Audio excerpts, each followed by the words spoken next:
Bonjour à tous, bienvenue sur la chaîne YouTube Mécanique Sportive, c'est Nicolas. Aujourd'hui, je vous présente ou je vous représente le Hyundai Ioniq 5. Mais cette fois-ci, dans une version de base. On a essayé lors du lancement national en France, les versions les plus haut de gamme avec les grosses batteries. Cette fois-ci, j'ai décidé de prendre la plus petite batterie et la version entrée de gamme, voir ce que ça donne. Et bien franchement, la surprise est énorme parce que il y a tellement de choses déjà intégrées. On va, comme d'habitude, refaire un petit tour ensemble de cette voiture. Donc, je vous montre les présentations extérieures, intérieures. Alors, il y a une vidéo très détaillée du premier Ioniq 5 que j'ai fait sur la chaîne, que vous avez peut-être déjà sûrement vu. Mais cette fois-ci, je vous montre la version de base qui est à partir de 43 600 €. Sur les versions les plus haut de gamme, on peut monter jusqu'à 60 000, mais l'avantage de celle-ci, c'est surtout qu'on peut avoir le plus d'aide. Et ça, c'est quand même un vrai point positif. Alors, au niveau des versions du Ioniq 5, on va commencer par ça. Il existe deux batteries, 58 kWh, ce qu'on a aujourd'hui, ou 73 kWh. Celle-ci est annoncée pour 380 km. Là, j'en suis... Non, je vous le dis tout de suite ou pas? Non, je vous fais patienter un petit peu. C'est plutôt réalisable. Elle fait 170 chevaux, celle-ci, en propulsion, avec la petite batterie. Donc, petite batterie, propulsion, 170 chevaux, 58 kWh, l'équivalent de 380 km annoncé. Deuxième choix, grosse batterie, 73 kWh, et là, deux choix. Propulsion, 218 chevaux, autonomie 450 km. Deuxième choix, toujours grosse batterie, 73 kWh, 4 roues motrices, moteur à l'avant et moteur à l'arrière, et là, 306 chevaux. Ça, on l'a essayé sur la chaîne, 306 chevaux, c'est vraiment agréable. C'est pas forcément utile, mais c'est agréable d'avoir toujours plus. Par contre, l'autonomie baisse un petit peu, 430 km, mais ce qui reste déjà vraiment raisonnable. Ça, c'est dans les consommations annoncées. À partir de 43 600 €, comme je vous disais, et jusqu'à 60 000 € pour la version la plus haut de gamme. On aura trois versions, intuitives comme aujourd'hui, ensuite on a la créative et la exécutive qui rassemblera toutes les options. Alors ce qui est bien, c'est qu'il y a seulement 3 packs. Après, il y a quelques petites options, comme par exemple les jantes ou le toit ouvrant, mais ça, dans l'exécutive, on a quasiment tout. Au niveau des jantes, par exemple, on a le choix entre celle-ci en 19 ou des jantes en 20 pouces, donc deux choix. On arrive sur quelque chose de très simplifié. Au niveau de la voiture, les caractéristiques, elle fait 4,63 m de long, 1,89 m de large. Alors je vous avoue que ça, c'est quand même assez large. Faites attention à votre entrée de garage si vous en avez un ou stationné, parce que je vous avoue qu'elle est quand même assez large. Et 1,65 m de haut avec l'antenne type requin comme on a aujourd'hui. Au niveau du rayon de braquage, elle fait le demi-tour sur elle-même en 12 mètres. Au niveau du poids de ce bébé, à partir de 1900 kg pour cette version avec la petite batterie et un moteur, jusqu'à 2100 kg, donc on rajoute une plus grosse batterie et un deuxième moteur, donc un petit peu plus lourd. La garde au sol, on aura 17 cm ici, donc ça permet de passer quasiment partout, et sur la version 4 roues motrices, un petit peu plus bas. Alors on se dit, ouais, 4 roues motrices, normalement ça devrait aller un peu plus haut et passer partout, mais non, un petit peu plus bas, parce que pareil, l'effet avec l'aérodynamique, ça joue un petit peu, puis comme il y a du poids supplémentaire, ils ont abaissé un tout petit peu également, donc 16 cm pour les versions H-Track. Au niveau de la charge, alors ça pour moi c'est un très gros plus chez Hyundai ou chez leur cousin, c'est qu'on a une batterie à architecture 800 volts. Le gros avantage de ça, c'est qu'on peut recharger très rapidement ces voitures. Alors on a un chargeur embarqué de 11 kW, ce qui est suffisant pour quasiment tout le temps si on recharge quotidiennement ou assez souvent à la maison, sur une wallbox ou dans les bornes dans la rue. Sinon, on a un chargeur qui monte jusqu'à 230 kW, et ça on a pu le vérifier dans le premier essai. On était sur des bornes Unity, n'hésitez pas à aller le voir, on faisait vraiment un test de charge et ça monte en pic jusqu'à 230 kW. Avec ces charges rapides, on peut recharger de 10 à 80% en seulement 18 minutes. Ça, c'est quand même assez impressionnant. Sinon, l'équivalent de 5 minutes, ça recharge environ 50 km. Donc, ça permet d'avoir quand même pas mal de marge lors de la recharge, mais les 230 kW, bravo Hyundai de le faire, parce que c'est pas toutes les marques qui le font. Et dans les autres marques qui le font, donc il y a le cousin Kia avec le V6, et sinon on a Porsche avec le Taycan et Audi avec l'e-tron GT. Il n'y a pas encore grand monde qui fait de 800 volts avec des recharges très rapides, ou sinon il y a Tesla aussi qui eux ont de la recharge rapide. Alors au niveau de l'avant, ou même de tout ce véhicule, je pense que soit on va se dire waouh, j'adore, soit on va se dire ah, c'est quand même spécial. Mais j'ai vraiment l'impression de rouler un concept car à chaque fois que j'utilise cette voiture. Au niveau du design, ils ont vraiment pris le concept et ils se sont dit venez les gars, on s'approche le plus de ça possible. Et ce qui est bien, c'est que maintenant, on commence à arriver dans le futur d'avant. Et le futur, ils se disent, bah attends, il y a le futur, mais viens, on essaye de faire quand même quelque chose qui ressemble vraiment au futur. Ce design, moi, j'adore. Et en fait, les gens nous regardent d'un air genre, c'est homologué sur la route, ça, c'est street légal. Et ouais. Et j'adore, enfin, il y a vraiment une vraie différence. Et là, on a l'impression vraiment de passer dans un step supérieur. Voiture électrique, donc on passe déjà, on change un petit peu nos habitudes du thermique. Pour moi, le design, voilà, moi je suis super fan. Gros avantage à cette voiture en plus. Celle-ci, je vous le montre tout de suite. Toutes les voitures électriques ne le font pas. Mais ici, ils y ont pensé. C'est le frunk à l'avant. Donc on ouvre comme un capot de voiture thermique, donc toujours avec le loquet ici. Alors ça doit être une réglementation européenne. Et on tire la manette. Ensuite ici, donc on a un compartiment fermé et j'ai mon bac de rangement ici où je peux mettre mes câbles. Donc là par exemple j'en ai un, mais je peux mettre les 2 câbles plus ranger les produits d'entretien et autres. C'est vraiment très bien de l'avoir ici. On a la batterie 12 volts qui est sur le côté et liquide de refroidissement ici par exemple, le lave-glace, donc tout ce dont on a besoin. En tout cas le coffre ici bien pratique. On a 57 litres dans la version propulsion, 24 litres dans les versions 4 roues motrices puisqu'on aura un moteur situé à l'avant. Mais regardez, Hyundai est capable de le faire, les autres marques. Pourquoi vous ne le faites pas? Hyundai le fait. Prenez exemple. On referme le gros logo Hyundai ici en chromé.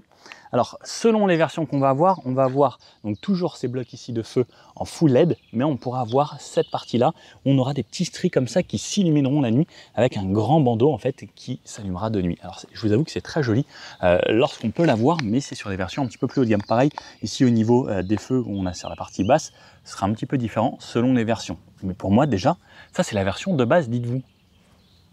Ils ont quand même très belle voiture quoi. Donc on a les capteurs d'aide à la conduite, tout ça est intégré là-dedans. On a le régulateur adaptatif, conduite de niveau 2, centrage de voie, maintien dans les lignes. On a déjà tout ce qu'il faut, c'est assez impressionnant avec les caméras là-haut, plus les capteurs qui sont intégrés dans la partie avant.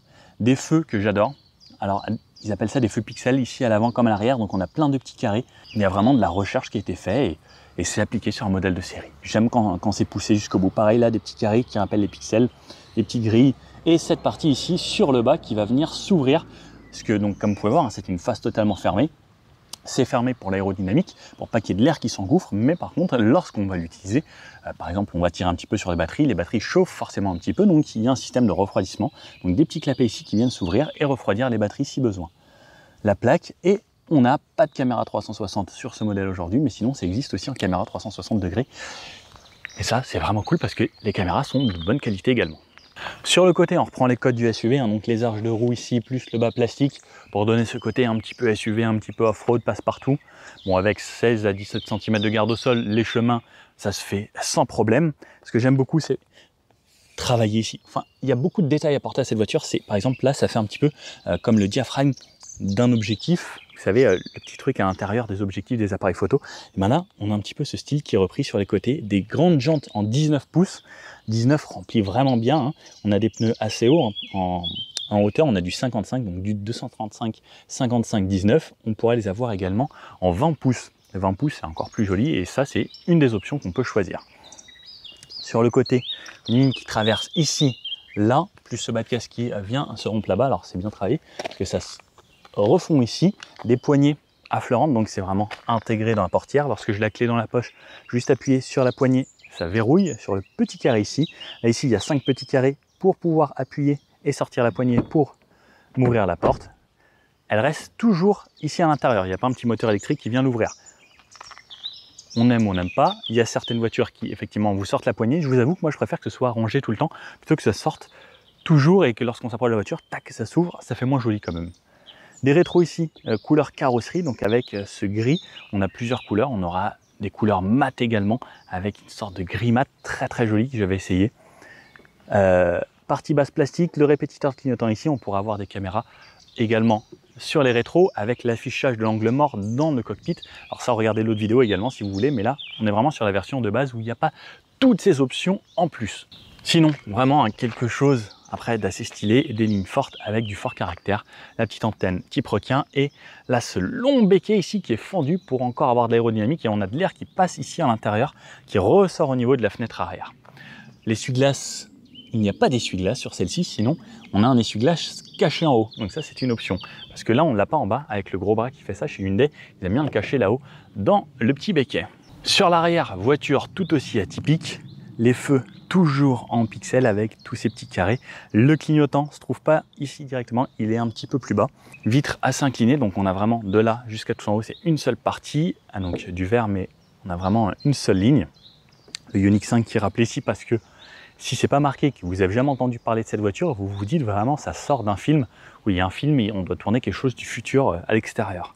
Les petits rappels ici, donc pour rappeler l'avant, en fait, l'avant et l'arrière, on a vraiment le même style avec ces feux pixels et cette partie ici, c'est peint, l'avant et l'arrière pareil, donc ici ils ont repris un petit peu comme s'il y avait les grilles à l'avant qui s'ouvraient, mais ici il n'y a rien qui s'ouvre, les capteurs de recul, de parking et la caméra qui se trouve à cet endroit-là. Sur le côté, je vais avoir ma trappe, je peux avoir sur la clé de quoi déverrouiller et que ça s'ouvre électriquement. Ici, j'ai donc ma prise type 2 et ma prise combo. Donc pour la combo, je tire le petit truc en bas et ensuite je viens recharger jusqu'à 230 kW. Et ça, c'est vraiment cool. Une fois que j'ai fini, je referme et j'appuie sur le petit bouton close qui me referme électriquement, pareil la petite trappe. Le coffre, une chose qui est assez important pour nous. Le coffre, on aura 527 litres ici. Comme je vous dis, on a un petit frunk à l'avant, ce qui est bien pratique, mais en plus, donc ces 527 litres, on a quand même un deuxième plancher où, regardez, donc ça par exemple, ça tient, on pourrait mettre un petit peu plus épais, on aura, allez, 7-8 cm d'épaisseur, on aura du rangement. Ensuite, en dessous, on a une partie moussée pour bien isoler par rapport à la route. Les batteries sont sous le plancher de la voiture et pas dans le coffre. 527 litres. Moi, je rentre vraiment tranquillement ici. Il n'y a aucun souci. Alors, on a une grosse plage arrière, on peut l'enlever et on pourra remplir jusqu'à assez haut, ce qui est pratique. On a les sièges qui sont rabattables en 2 tiers, 1 tiers. Pour les rabattre, il faudra se positionner à l'intérieur. On n'a pas de tirette juste ici. Bon, il faut bien lui trouver des petits défauts à cette voiture quand même. Pour moi, c'est cette plage arrière, alors qui est très grande, mais en fait, quand je veux charger, ça m'embête qu'elle soit si large ici. Bon, alors il faut bien que ça remplisse l'intérieur, mais en fait, il faut vraiment la retourner à chaque fois et penser à ça. C'est le petit truc qui m'embête sur cette voiture. Alors, dans cette voiture, à l'arrière, donc je tire ma poignée et je viens m'installer. Alors, grande ouverture, ça me permet de rentrer très facilement. Le siège à l'avant est réglé pour moi, là. Regardez l'espace que j'ai. C'est juste hallucinant. La portière est bien grande. On a une finition toute plastique. Même la couloir ici en plastique. C'est plutôt bien fait. Alors, effectivement, c'est un petit peu ferme pour le coude, mais waouh! Alors je vais la démarrer parce qu'il fait très chaud. Comme ça, je vais pouvoir me mettre la clim. La clim, je peux la régler ici également. Donc on a 2 aérateurs sur les côtés. Alors ça c'est bien lorsqu'on est arrière de pouvoir accéder à la climatisation également. Au niveau de la tête, j'ai énormément de place. Au niveau des genoux, j'ai énormément de place. Au niveau des pieds, j'ai énormément de place. J'ai de la place partout. Les sièges sont bien longs sur l'assise. Ils viennent bien jusqu'à derrière mes genoux. On a un maintien latéral correct, on a des sièges qui accrochent avec une matière tissu qui accroche bien.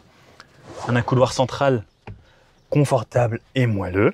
Double porte-gobelet ici, pas de trappe à ski. La troisième ceinture, elle se situe ici directement sur le siège. La place du côté en tout cas est vraiment top de chez top. On a 2 ports USB type A juste ici, un petit vide-poche à cet endroit-là. Et normalement, on a ça qui coulisse, comme vous pouvez le voir, ça coulisse sur au moins 15 cm, ce qui permettra soit d'agrandir énormément le coffre, soit juste de coulisser selon ce que vous aimez, votre position dans la voiture. On a pareil, plusieurs positions au niveau du dossier, soit très droit. Alors imaginez-vous, très droit plus avancé, le coffre change radicalement. On a beaucoup plus de place. Donc, je me remets là. Et au niveau des positions, on a environ 10 positions d'inclinaison. Et ça, c'est rare de trouver ça dans une voiture. Et je peux aller jusqu'à 13 incliné. Mais clairement, cette voiture, regardez, vous êtes là, je me relève mon appui-tête. Je suis tellement bien. C'est vraiment... depuis que je l'ai essayé, et depuis que j'essaye des Hyundai, franchement, entre Ioniq 5 et Tucson, je suis juste conquis, mais waouh quoi. Ils ont vraiment fait un bond en avant, c'est juste de la folie. Des parties plastiques avec des filets ici, et ça c'est la version de base, assez bluffant. Fixation isofix et top taser sur les 2 sièges d'extrémité, et pareil cette partie là avance ici, enfin vous voyez c'est quand même assez bluffant à quel point ça coulisse. Bref, je pense que on peut difficilement trouver mieux sur une version de base dans une voiture. Autre avantage de l'électrique, c'est qu'on a un plancher totalement plat. Je viens m'asseoir sur la place du milieu.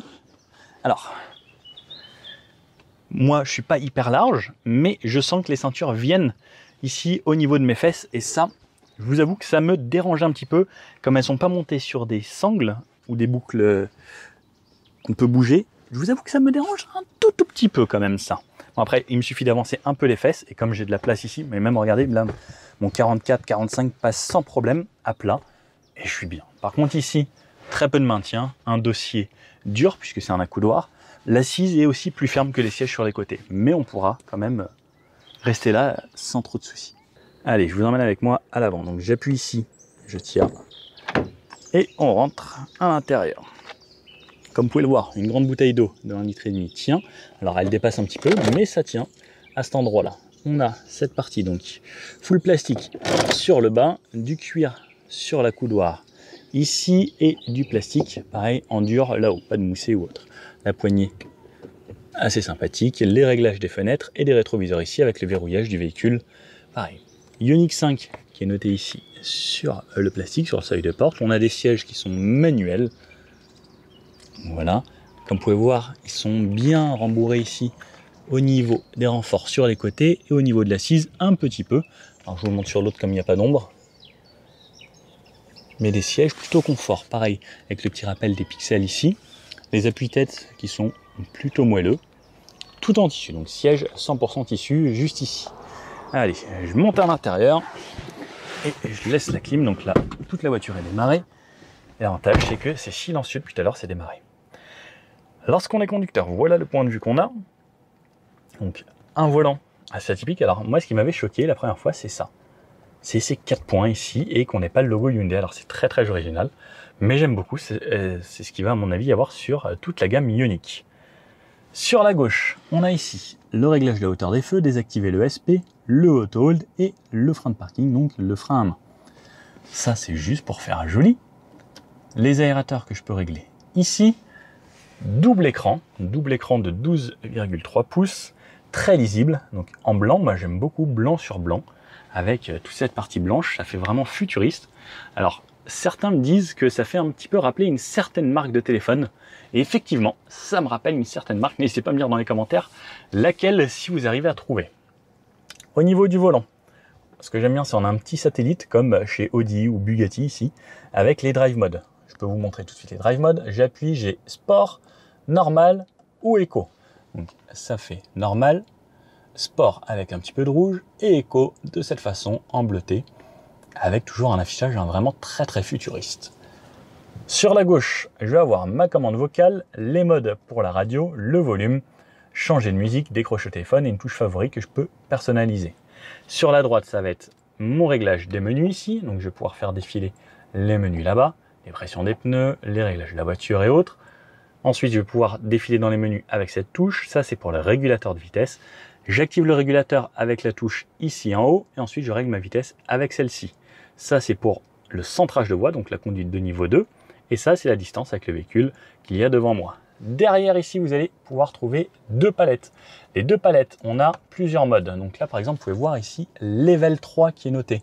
Donc lorsque je vais rouler, je me rapproche un petit peu. Je me mets en drive, imaginons.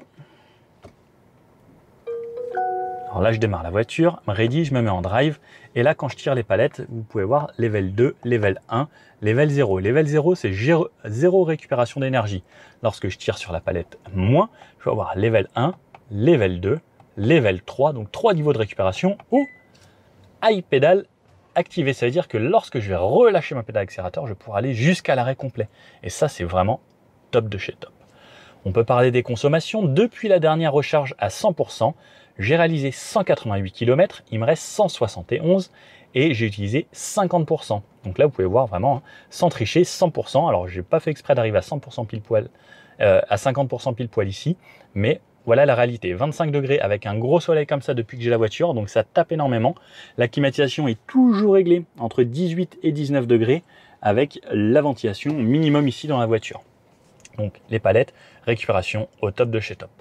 Derrière ici, on a les feux avec un mode auto éteint, les petites veilleuses, les feux. On a les pleins phares automatiques lorsqu'on pousse vers l'avant, les clignotants de cette façon.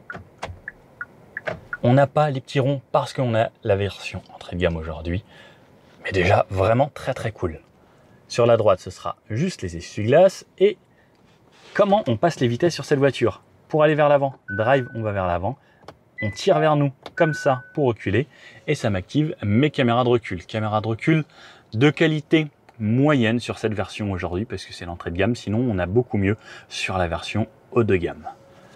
Le neutre, j'ai juste à pousser une fois. Donc ça s'affiche ici en bleu. Et parking, j'appuie sur le côté et je repasse en parking.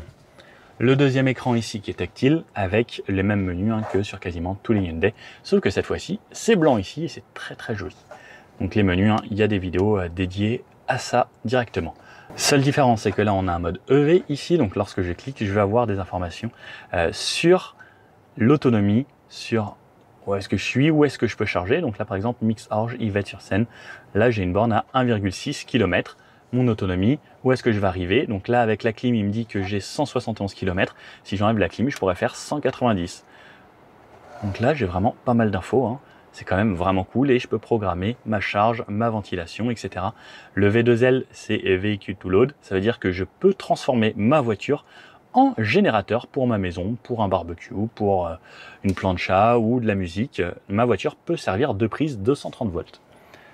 Deux aérateurs ici. Ensuite, tout le bloc climatisation et les raccourcis map, par exemple, si je veux aller au GPS ici, donc par exemple annuler, j'arrive tout de suite ici. Navigation, bon, ça va être la même chose avec la recherche directement. Média pour aller à la radio, AM, l'Android Auto, l'Apple CarPlay fonctionne bien sûr sur cette voiture. Les bruits de la nature toujours là-haut, alors c'est pas très utile, mais bon, c'est rigolo, on en parle tout le temps. Les caméras que je peux activer juste ici et les bip bip de parking là. Tune, c'est pour changer de musique et le volume que je règle juste ici. Ensuite, plus bas, on a ici en sensitif la température que je règle ici. Je peux synchroniser les deux. Donc, on a bizone, comme vous pouvez le voir, moi de mon côté et là-bas. Régler le climat, mettre en mode auto. Où est-ce que je vais te ventiler? La puissance qui souffle jusqu'à très fort, comme vous pouvez l'entendre. Dégivrage et recyclage d'air. Quand vous passez dans un tunnel, le recyclage d'air s'active automatiquement pour votre santé. En bas, on a le pédalier qui ressemble à ça sur la gauche, une partie ici avec la prise USB pour connecter l'Android Auto, l'Apple CarPlay, ma prise 12 volts, toujours bien pratique, un grand rangement, ici on peut pareil mettre pas mal de choses, une grande bouteille ça tiendrait, et un plancher totalement plat dans la voiture, donc juste ici comme vous pouvez le voir, c'est tout à plat et on peut traverser, on peut mettre par exemple un petit sac à main ou autre. Cette partie-là, double porte-gobelet avec cette grande partie. Regardez si je relève ça, j'ai énormément d'espace. Je peux pareil mettre sac à main si je suis une femme, une demoiselle. Hop, ici. De quoi mettre son téléphone un petit peu plus bas ici également. De quoi charger deux périphériques ici en USB. Hop, ça je peux le cacher là-bas. Quoi mettre encore pas mal de choses là. Plus ici avec une petite partie grip. Ça, la coudoir ici qui redescend. À l'intérieur, on a encore de l'espace, donc énormément de rangement sur toute cette partie ici. J'ai ma petite carte ChargeMap pour mes recharges. Et voilà. Cette partie, dans la version haut de gamme, on peut avancer la totalité. Donc, il y a une petite poignée ici qui permet de faire coulisser le tout de l'avant vers l'arrière. Là, on l'a pas puisque c'est pas la version haut de gamme aujourd'hui. Les sièges ressemblent à ça. Donc, comme je vous ai montré tout à l'heure, la portière ici, donc sur une portière basique et du plastique un peu partout. Là-haut, on a du moussé. Ici, le capteur de température avec des haut-parleurs avec une très bonne sonorisation. Hop, la boîte à gants qui coulisse. Alors, ça, j'avoue que je trouve ça cool. Ça permet de rien faire tomber. Et on a aussi encore pas mal de rangements à cet endroit-là. Là-haut, un rétro avec le bord fin en noir, très sympa. Tout le plafond ici est couleur claire. On a les LED que l'on peut plus ici de chaque côté. La touche SOS, je me recule un petit peu. Là-haut, le pare-soleil avec un énorme miroir. Alors, moi, je trouve ça vraiment cool d'avoir un énorme miroir. C'est peut-être un petit peu plus cher à faire, mais qu'est-ce que c'est cool. Bon, allez, il ne reste plus qu'à aller l'essayer, cette voiture, et voir ce que ça donne. Bon, allez, c'est parti avec ce Hyundai Ioniq 5. Donc, on l'a déjà essayé sur la chaîne. Mais là, cette fois-ci, comme je vous disais, j'ai pris la version de base, juste en propulsion, le plus petit moteur, la plus petite batterie. Bon, l'électrique, là on est en ville, rien de mieux que l'électrique, c'est pour moi le genre de voiture idéale pour la ville. Vraiment, hein, c'est le confort, la facilité et surtout, quand je tire à fond sur la palette de gauche, j'ai le e-pédale activée. Donc par exemple là, regardez, je relâche. Alors, et ça va vraiment jusqu'à l'arrêt. Alors ce qui est bien, c'est que sur la fin, c'est vraiment très smooth. Et s'il y a une voiture et que j'ai relâché un peu trop tard, et ben la voiture va ralentir un petit peu plus pour ne pas aller rentrer dans la voiture de devant. Comme c'est la version un petit peu de base, j'ai pas les ronds des caméras dans l'écran ici, parce que j'ai pas les caméras 360. Mais regardez là, par exemple, je relâche. La voiture est assez intelligente. Et elle va se laisser faire. Allez, on laisse passer le monsieur. C'est une voiture qui est très agréable. L'électrique, après, c'est pareil, pour relancer. Même si c'est pas la plus puissante, j'ai vraiment pas besoin de plus au quotidien. C'est largement suffisant. Donc là, je dois traverser toute l'île de France. J'ai 1h51 de bouchon à faire. Et l'électrique, ça va être un plus parce que d'une, dans les bouchons, je vais rien consommer lorsque je serai arrêté. De deux, j'ai mes aides à la conduite quand même. J'ai le régulateur adaptatif et le centrage de voie. Donc là, regardez, par exemple, je relâche juste ma pédale. Alors j'arrive un petit peu trop vite là. Quand j'arrive un peu trop vite, il y a toutes les aides à la conduite, un front assist, truc de collision et autres. Mais si je réaccélère un petit peu, la voiture va s'arrêter et faire en sorte qu'on n'aille pas taper devant. Et s'il n'y a personne, ça va s'arrêter un petit peu plus smooth. Donc ça, c'est cool d'avoir toutes ces aides. Les écrans ici avec le blanc, moi j'aime beaucoup, c'est un intérieur clair, c'est lumineux. Alors pourtant là on a des sièges assez foncés. Le tissu, vraiment la base, bah, je trouve ça hyper top. Là, regarde, hop, là par exemple, elle vient s'arrêter, nickel. Itinéraire gagné, 10 minutes, bah oui, on va accepter. Ah, j'espère que c'est pas avec le tunnel de la 86 parce que ça c'est hyper cher. Bon. Sinon, même niveau insonorisation autour de moi, c'est agréable, c'est calme. Il y a peu de bruit. La voiture est confortable. J'ai mes deux accoudoirs qui tombent parfaitement, vraiment.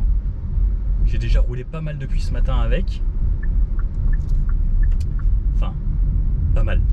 Je suis resté très longtemps en voiture parce que énormément de bouchons. D'ailleurs, là il me reste 86% et j'ai fait presque 50 km, donc avec 15% de batterie.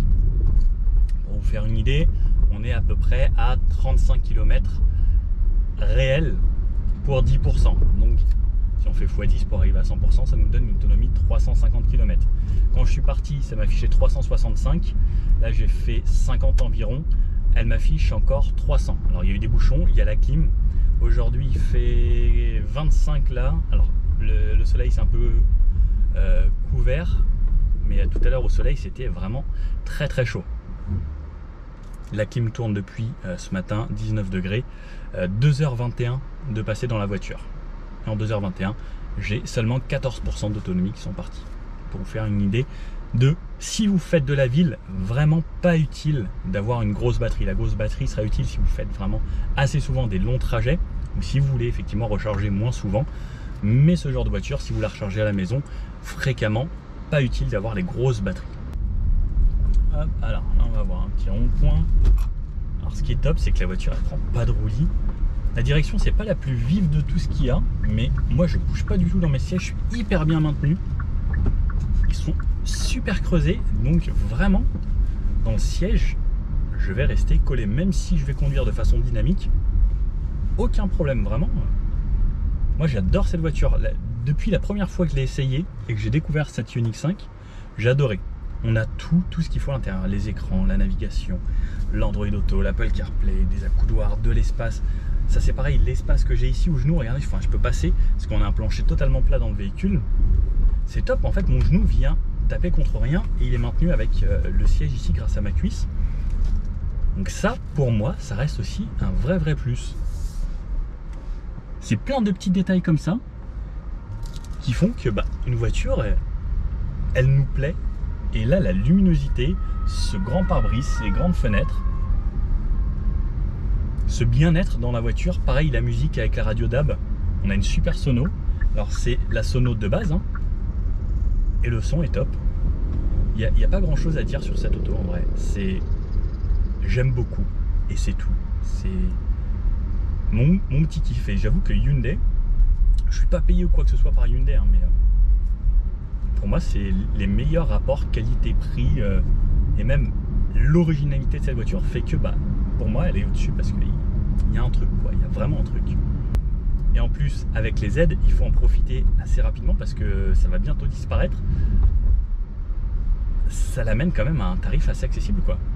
Bon, là je suis à 50 km/h. Franchement, l'isolation de l'extérieur, c'est bluffant, je n'entends rien. En vrai, je vais vous couper la clim.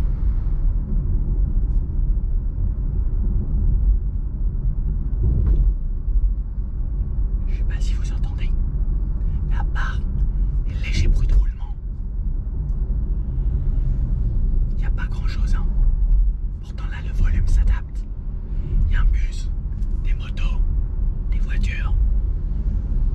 C'est hyper bien insonorisé. Je suis vraiment bluffé. Je peux me mettre aussi mes aides à la conduite. Je me mets régulateur. Je lui dis régulateur intelligent. Donc là par exemple, j'ai juste le régulateur. Il va aller ralentir automatiquement en suivant la voiture de devant. Là je touche à rien, ni aux pieds ni aux mains. Et sur la fin, vous avez vu, c'est doux. La voiture réfléchit, elle fait en sorte que ce soit doux, calme et agréable. Et ça c'est sympa. Et ensuite pour réactiver, parce que dès qu'il s'arrête, au bout de clairement 2 secondes, il faudra soit appuyer sur play ou pause ici sur le régulateur, ou soit réeffleurer la pédale d'accélérateur pour relancer le régulateur adaptatif. Mais ça dans les bouchons ça va être top parce que là, ça va être long. Bon alors, à plus haute vitesse, à 70. Donc je vais mettre 70. Hop. Là on passe de nuit, donc pas d'éclairage hein, à l'intérieur, très sobre, juste mes écrans, mes petits boutons qui sont éclairés en blanc un petit peu bleuté. 70, même dans un tunnel, vous pouvez l'entendre. Franchement, c'est mieux que certaines voitures premium qui valent le double du prix de celle-ci niveau insonorisation. 70 km/h. Je suis au top. Pareil, la suspension filtre bien. Le bruit du clignotant n'est pas trop dérangeant. J'aime bien le fait que ce soit un son qui soit pas trop aigu, qui soit assez discret. Regardez, ça va super bien. Bouche d'égout. On sent une certaine fermeté quand même dans le châssis. 745 LE. Faudrait que j'essaye ça. BMW 745, ça doit être sympa. J'ai jamais essayé de grosse série 7. J'ai fait la Mercedes classe S limousine, mais j'ai pas fait les concurrents de chez Audi ou de chez BMW. Allez. Alors quand on active le régulateur adaptatif, ça désactive le e-pédale. Et je vais pouvoir donc monter mon régulateur adaptatif de 10-110 en restant appuyé comme ça. Alors, tout petit défaut que je critiquerais, c'est quand on reste appuyé, ça monte de 10-110, mais c'est assez lent. Ça fait 90, 100, 110, plutôt que 90, 100, 110, 120. Donc ça met un petit peu de temps. Allez, là ça relance en espérant que les gens devant soient prêts à rouler un petit peu. C'est 110 ici, 90 comme 70. Alors, en phase d'accélération, on entend un tout petit sifflement de bruit électrique. Et là, on arrive à 110. Donc c'est seulement pendant la phase d'accélération. C'est, je sais pas, c'est peut-être toute l'énergie, les petits atomes qui se déplacent partout. À 110. La voiture est toujours hyper bien insonorisée. On commence à entendre du bruit du vent. Alors on est à 110 km/h, hein, c'est un petit peu normal. Et je suis toujours super bien. On entend juste ce petit... Enfin, je ne saurais pas le faire, ce petit truc un tout petit peu strident, mais très très léger. Hein. Je l'entends parce qu'il fait aucun bruit dans l'habitacle. Seulement dans les phases d'accélération. Là par exemple, si on descend tout à plat, on l'entend pas. Seulement quand ça va monter un petit peu comme là. Je sais pas si vous pouvez l'entendre, mais c'est vraiment très peu perceptible. Vous mettez un poil de musique, c'est fini, on l'entend plus du tout. Mais à 110, je suis au top. Niveau consommation, sur les 60 derniers kilomètres, j'ai une consommation moyenne à 17,3 kWh, ce qui est plutôt correct, parce que ça reste quand même une grosse voiture. Je pense pas que ce soit la plus aéro de toutes. Et là par exemple j'étais à 17-18 en étant à 110 sur une zone plane. Allez, ici c'est 90. Donc à chaque fois que la voiture ralentit, ça régénère de l'énergie. Donc le fait c'est de bien anticiper. Après il y a plusieurs choses. On a les palettes avec lesquelles on peut régénérer sur 3 niveaux ou le e-pédale. Alors ce qu'il faut savoir, c'est la régénération, c'est bien pour la ville où il peut y avoir beaucoup de phases de freinage. Sur autoroute comme ça, ne mettez pas la régénération d'énergie parce que vous allez accélérer, freiner, accélérer, freiner. L'idéal sur des routes qui roulent, c'est de mettre au minimum, c'est d'accélérer et roue libre. Parce que le but, c'est de faire avec une accélération le plus de kilomètres possible. Et pas accélérer, freiner, accélérer, freiner. Donc si vous accélérez un peu et roue libre le plus possible ensuite. Là, j'aimerais bien savoir s'il y en a certains d'entre vous qui s'amusent à faire des tests d'autonomie et d'essayer de prolonger le plus loin. J'avoue que moi, si je m'achetais une voiture électrique, j'essayerais toujours de prolonger le plus loin possible. Et comme avec mes voitures thermiques, j'aime bien consommer le moins possible, surtout à 2,15 € de litre en ce moment. J'aime bien essayer d'allonger mes trajets. Moi j'ai une Saxo 1,5 litre D, j'arrive à faire 1200 km avec un plein. Donc je roule vraiment cool et j'essaye d'anticiper, de rouler cool, de ne pas accélérer trop fort. Et avec de l'électrique c'est pareil, en fait on peut faire des super autonomies en roulant vraiment à la cool. Bon, le son est top, hein. Franchement je m'en lasse pas. Bon, j'arrive vers le nord de Paris, 3h41 passées dans la voiture, pas mal de bouchons, là ça se remet à rouler, moyenne à 15,5 kWh au 100, ce qui est très correct, hein. Parce que comme je vous dis, j'ai toujours la clim à 19 degrés, à l'extérieur il fait toujours 25. Moi je suis vraiment content de cette voiture, ça se passe bien, et là donc pareil ça roule, là je suis à 100 km/h, impeccable. Bon, pour moi, il ne manque plus qu'un petit test de 0 à 100. On passe en mode sport. Donc là, on a les 170 chevaux en propulsion. On a l'auto-hold et c'est parti. Oh là là, tout a bougé dans le coffre. Comme vous pouvez voir, ça accélère plutôt bien. L'électrique, c'est quand même assez instantané. Et on arrive déjà à 100. Ouais, je vous fais un petit point de vue conducteur pour vous montrer à quoi ça ressemble directement vu d'ici. Donc on a un écran très visible, comme je vous le disais, avec les plusieurs modes. Moi, je vais me remettre en mode éco tranquillement ou en mode normal. Le mode normal est bien, c'est un bon mix. Le volant est agréable, on l'a bien en main.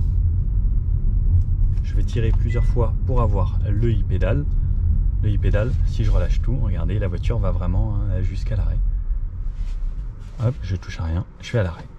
Et c'est très très smooth l'arrêt à la fin. Et ça c'est vraiment agréable. Sur les dodanes, on les sent un petit peu, mais ça se fait bien. Donc 181 km, il me reste encore 185, 52%, donc ce qui était dit au tout départ, hein, les 365 km sont carrément tenus, donc 6h25 de route là pour 180 km, 14,8 kWh au 100, en ayant laissé la clim tout le temps, et là il refait encore 25 en plein soleil, donc ça cogne pas mal. Bon, pas mal en tout cas ce test jusqu'à là avec depuis la recharge. Bon alors, cette Hyundai Ioniq 5, qu'est-ce qu'on en pense? Comme la première fois, j'avais vraiment pas été déçu et même agréablement surpris. Et bien là, encore une fois, ils ont réussi à me bluffer parce que sur une version entrée de gamme, pour moi, c'est pas du tout une entrée de gamme, quoi. Vous prenez d'autres marques où l'entrée de gamme, c'est vraiment le strict minimum. Pas là, quoi. En plus, on a encore le droit à des aides, donc profitez-en. Si vous voulez franchir le pas, n'hésitez pas, parce que je pense que là, les aides, ça réduit petit à petit. Et je pense que très rapidement, à mon avis, ça va disparaître. Bon, Ioniq 5. Moi j'adore, on n'aime pas le design. Moi je suis fan de rouler avec une sorte de concept car roulant et homologué. Intérieur c'est bien, on se sent bien, c'est spacieux, c'est agréable, c'est confortable, c'est bien insonorisé. En vrai, pour moi elle réunit tous les critères d'une bonne voiture de nos jours avec tout ce dont on a besoin. La version 58 kW, si vous faites beaucoup de villes, foncez parce que vous allez au moins faire 300 km. 300 km pour la plupart des gens, c'est ce qu'ils font en 10 jours parce que la moyenne française, il me semble que c'est en dessous des 30 km. N'hésitez pas à me dire, vous, combien de kilomètres vous faites au quotidien ou même par semaine parce que ça peut être intéressant à la semaine. Mais en gros, 300 km par semaine, c'est quand même déjà pas mal. Après, si vous avez une prise à la maison, n'hésitez pas. Si vous avez des longs trajets à faire, effectivement, la batterie d'autonomie va descendre. Si on fait que l'autoroute, on sera un petit peu en dessous, à mon avis, des 200 km à 130 km/h. Après, les bornes se développent un petit peu de plus en plus. J'espère que ça va s'accélérer, que bientôt sur toutes les aires d'autoroute, il y aura des bornes de recharge. Mais pour moi, pour une utilisation au quotidien, c'est l'idéal. J'ai fait énormément de bouchons, j'ai traversé l'Île-de-France, du 91 au 95, 95 au sud, du 91 au 77, vraiment en traversant un petit peu partout, et 15 kWh au 100, en ayant la clim tout le temps, 100% du temps, parce que j'ai utilisé la voiture que dans des conditions où il faisait chaud et le soleil tapait énormément. Voilà. J'aurais pu faire sur 100% de la batterie l'équivalent de 360 km dans les conditions que je l'ai utilisé. Donc 15 kWh au 100 pour moi c'est vraiment correct en faisant de la ville, un petit peu de 110, un petit peu, très peu de 130, mais beaucoup de 90-110 et pas mal de bouchons aussi également.